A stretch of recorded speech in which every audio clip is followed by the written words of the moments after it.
இப்போ லூப் மாதிரி க்ரியேட் பண்ணிட்டோம். இது உள்ள நம்ம இன்சர்ட் பண்ண போகிறோம்.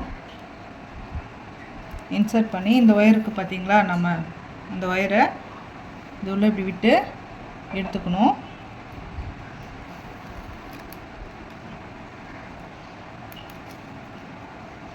அவ்வளோதாங்க, ஏணிப்படி முடிச்சு.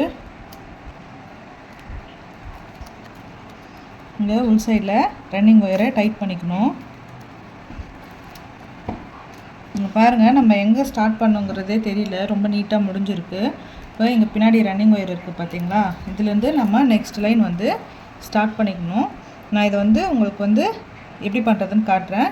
அதே மாதிரி இது ஃபுல்லாகவுமே போட்டுட்டு நான் உங்களுக்கு எப்படின்னு காட்டுறேன். இப்போ நம்ம இங்கே பாருங்கள், ரன்னிங் ஒயர் இதுக்கு பின்னாடி தான் இருக்குது. இப்போ ரன்னிங் ஒயரில் நம்ம ஆஸ் யூஷுவல் எப்பவும் போல் லூப் க்ரியேட் பண்ணிவிட்டு நம்ம நார்மலாக இது பண்ணுற மாதிரி பண்ணிவிட்டு போயிட்டே இருக்கணும். இது வந்து ஃபஸ்ட் லைன் நம்ம ஈவனாக முடிச்சிட்டோம் பார்த்தீங்களா, இதுக்கடுத்து இது செகண்ட் லைன் போடுறோம்.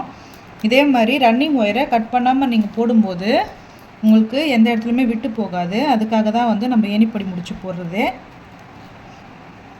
இங்கே பாருங்கள், செகண்ட் லைனோட ஃபஸ்ட்டு நாட் இது ஓகேங்களா, இது செகண்ட் நாட்டு. இதே மாதிரி ஃபுல்லாக உங்களுக்கு ஹைட் இன்க்ரீஸ் பண்ணிவிட்டு அடுத்து நான் வீடியோவில் காட்டுறேன் பாருங்கள். உங்களுக்கு ஃபுல்லாக வந்து உங்களுக்கு ஹைட் இன்க்ரீஸ் பண்ணிவிட்டு எப்படி போடுறதுன்றது நான் உங்களுக்கு காட்டுறேன்.